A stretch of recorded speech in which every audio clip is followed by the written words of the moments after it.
Hello, I'm Neil, and about 2 years ago I bought a thing called Chordfiles on the internet, and I decided to do an unboxing video where I showed you what I thought about them. And they're quite a good tool, and the people from Chordfiles contacted me and asked me if they could send me more product for me to review slash unbox slash talk about on the old YouTubes. I think that officially makes me an influencer. Kim Kardashian is getting really worried that I'm going to bring out my own underwear line. So, a quick recap. Goodalaboo. I've just watched my video from 2023 where I looked at these things, dark harmony and normal harmony, undark harmony, light harmony. And I kind of saw them as an advanced version of the chord wheel, which you may have seen. And they're quite good. You move yourself to the right key and it tells you what you can, what are good harmonies for that. I explain it more in depth than the other one, right? In terms of review, and then on the back, you get the guitar boxes for scales and chords, etc. Great little tool. Now, why me? I do various things. I play trumpet, guitar, bass, drums, piano, although I'm improving. I write music, I produce music, I play in bands, so I'm spinning all these plates all the time, so I need every trick I can get. And these sit in a box that I have for writing. So when I'm writing with people or on my own, I pull out this box, and in a little folder are these cards. And they're great for getting you out of the kind of first, fourth, fifth hole if you're a wee bit stuck or finding some chords to go to for the bridge. Other ways I've used them. If I am writing a trumpet part, I want it to be interesting. The trumpet's actually got a very small range, depending on what key you're in. Everybody thinks of the sax as this big soloing instrument, and they want you to do the same with the trumpet. But the sax has got X number of octaves, and the trumpet has less than X number of octaves. Maybe as low as kind of 1.5, 2, depending on your range, depending on the key. So in order to make a solo interesting on the trumpet, I have struggled with this for years. Sometimes you might want to improve the chord structure of the piece that you're working on and say, could we add in an extra chord? I've used that for this to make for a more interesting trumpet outro or whatever. I have also used it with my burgeoning piano skills. When I'm doing music production, quite often people will come along and they'll have a song that they want me to work on. I'll usually play through that song on the guitar and see if anything comes to mind, and then I'll maybe more recently try and play through the song on the piano, just going through the chords. Sometimes if you look at it in a different instrument, you can see different ways that the chords are related, and you think, oh well, we could just move over to there or move there, and these are excellent tools to have beside you while you're doing that, so that you can see where you could go to for going a little bit off piste. Anyway, that was last time. So I have a brand new package from Slovenia, Posita Sloveniji, excuse my pronunciation, and that's quite cool. Kim Kardashian must feel like this all the time when she's influencing things.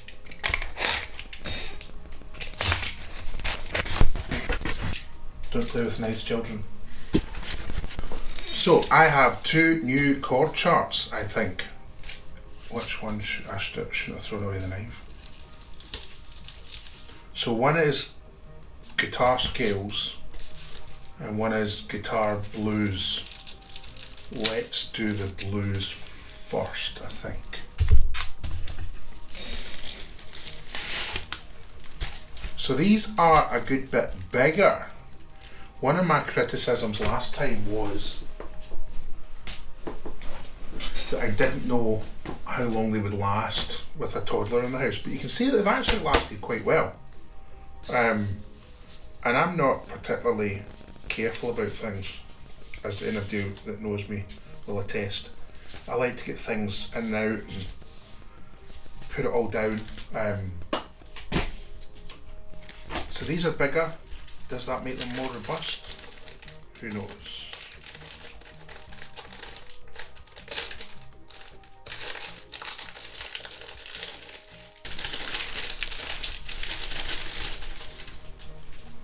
Right, so what do we have? We have Chordfiles, the blues.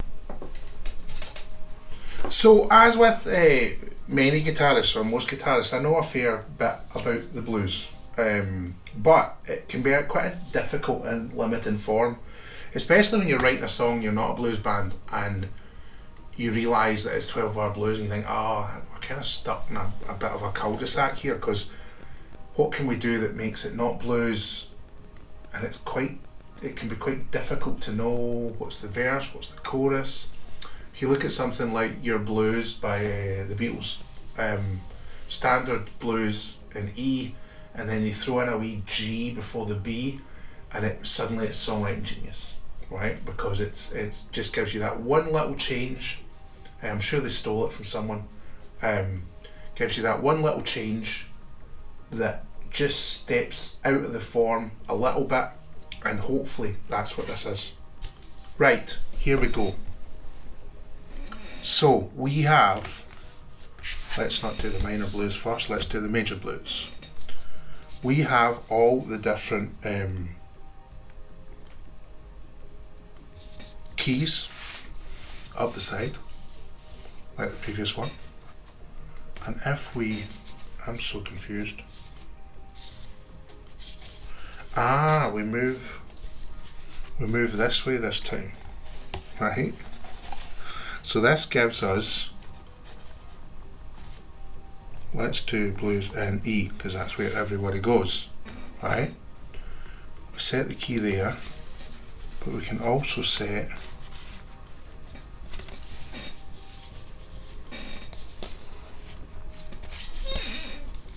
I'm so confused. Right, so this one,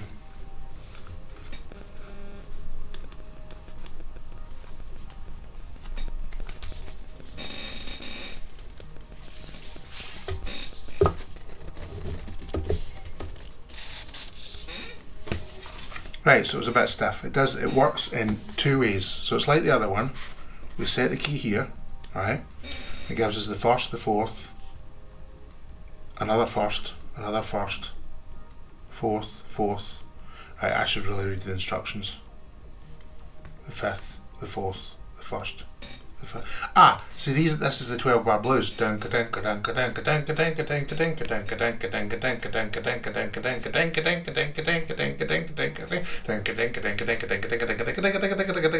Right? Gives you the whole score, whole 12-bar blues, right? It also puts you, as you slide this along, into the right. These are magnets, I think. Oh, so we've moved on from brass paper fasteners and we're now doing magnets, right? There we go. So that gives us the blues scale. Now, this isn't really about finding chords like the last one, right? But if we're not in E and we're in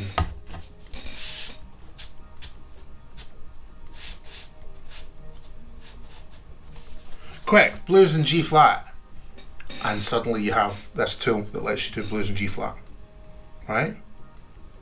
So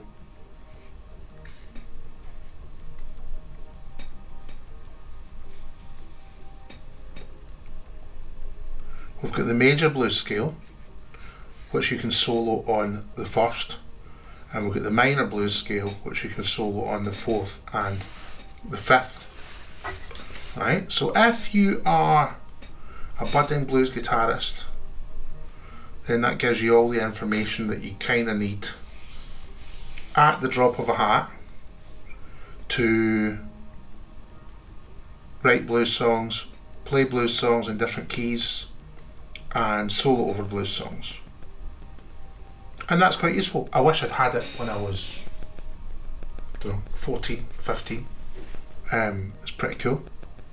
It also gives you the chord shapes to do the bar chords as all the 7th chords. What's this? That is your root. Tells you where you are. Set the key.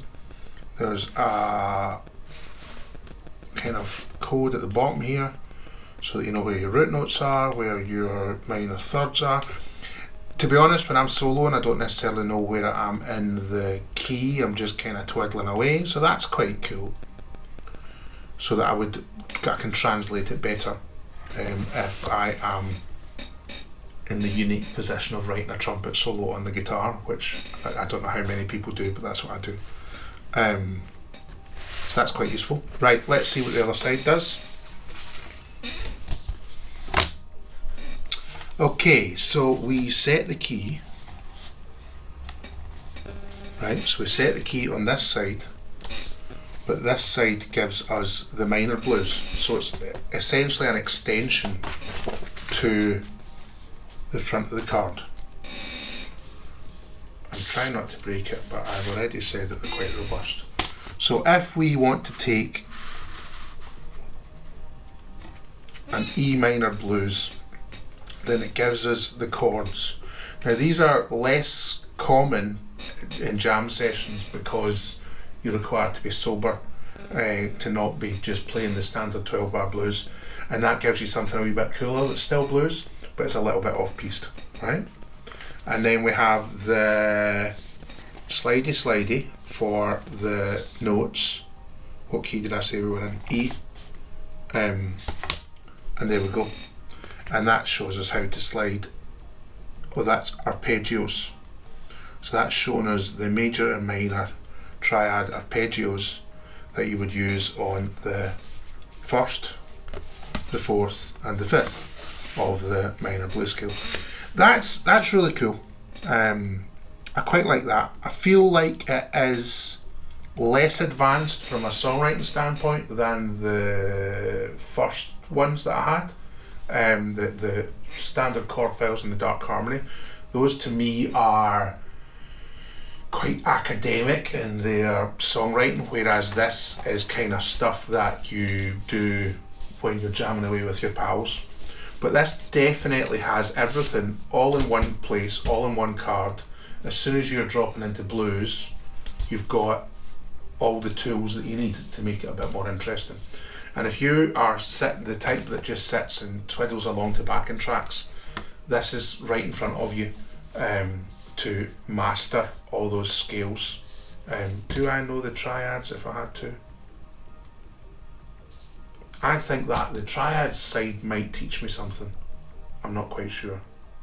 And it's going to help you, if you're learning, to understand the neck better and understand what's going on in the neck better. Quite cool. I should really have read the instructions first. Hello musician. Meet the Chordfile scales, a tool designed to help you practice the blues. So I would say that the other ones are about songwriting and writing, and that is an art, and this is about playing. This is about twiddling up and down the neck, making your solos more interesting, understanding where you can extend the blues and write some beautiful minor blues instead of that blues in E that you're dying to write. But yeah, this is really, really cool.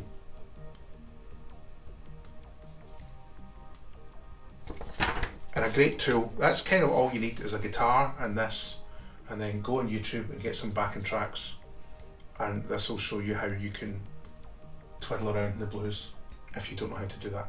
If you do know how to do it, I think it's quite good as a quick reference. If you can immediately rattle off what the blues chords are for an off-piste key like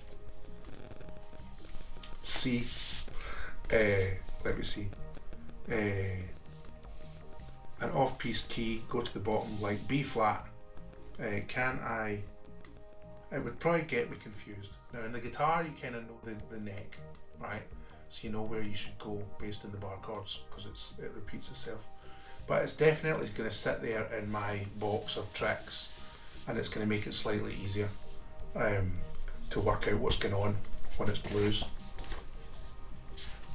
Thank you very much. So the next trick is scales. So I should have done these in the opposite. I was so excited about the blues, right, that I've realised that this is the standard scales and the other ones is the blues scales, right? So at least now I know how it works, right? Let's see what we've got. Right, so we have major, natural minor, harmonic minor, melodic minor, right? And we can set the key, and it's going to show us where to go on the neck for those different scale types.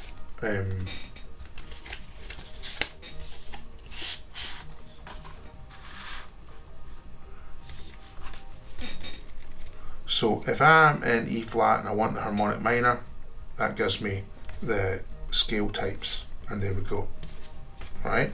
And I can do melodic minor, harmonic minor, natural minor, major. Let's see what the other side says. Ha ha ha ha ha! Do you know what I was about to say as I wiped some phlegm off the thing? Right. This is going to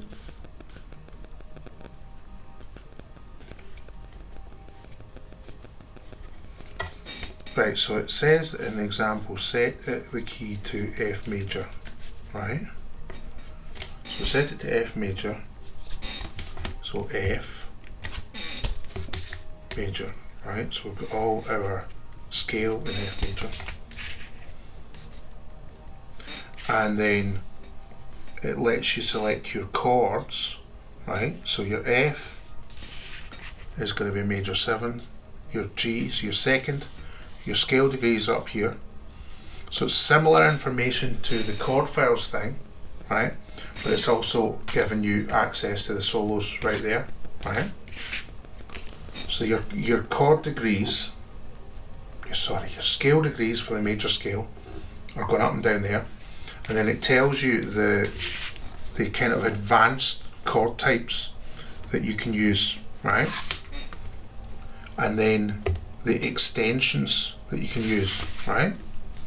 So we've got the chord types, and if you want to be fancy schmancy, you've got the chord extensions, the 9ths, the 11ths, 13ths, and the mode that would be associated with that.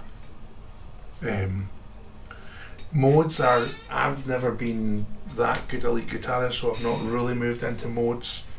This could be quite cool because that extends what you can do and your options. So you've then got straight away off the same piece of information, off the same card,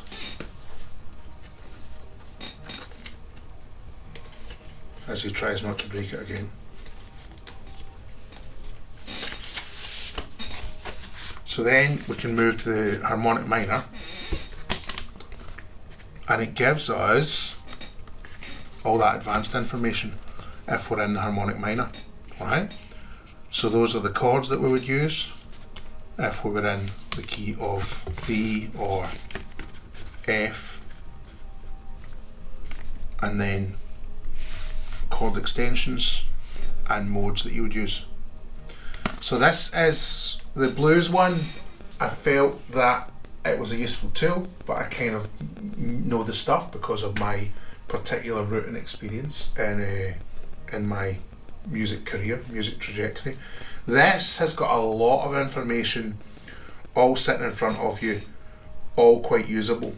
That this side, because I'm not that interested in playing lead guitar, and so many people are, so it's a great product, right?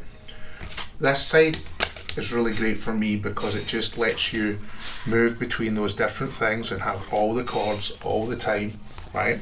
When you are horn scoring, your trumpet is in a different key from your alto sax, and then you've got your trombone, which is in bass clef. Then you have your concert pitch, and you potentially the original key of the song. So it's not unusual to be dealing with 4 keys, 5 if you count bass clef as a different key.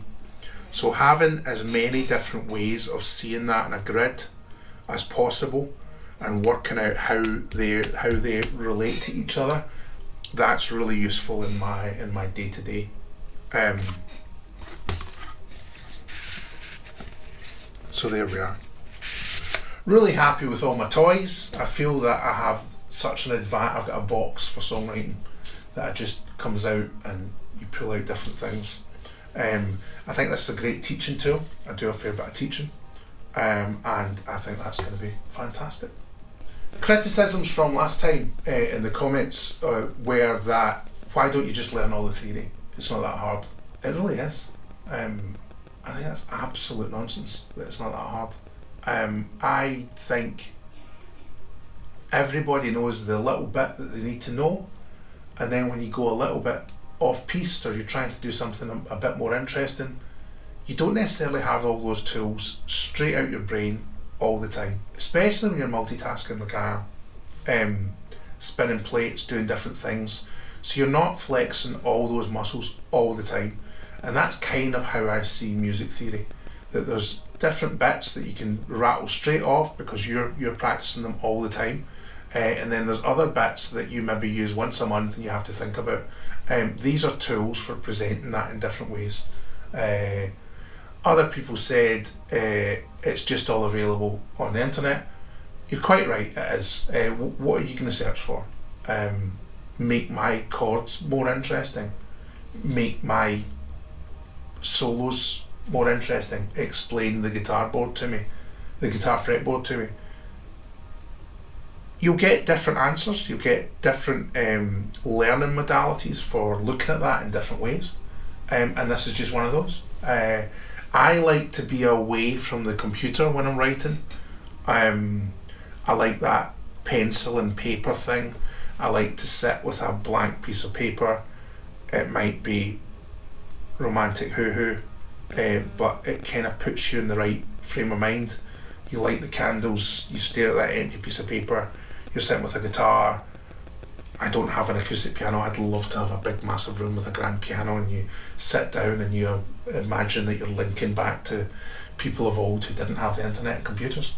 And I think that's an important part of the writing. It might be a load of nonsense, but this helps you get into that zone and gives you the tools to be in that zone. There we go.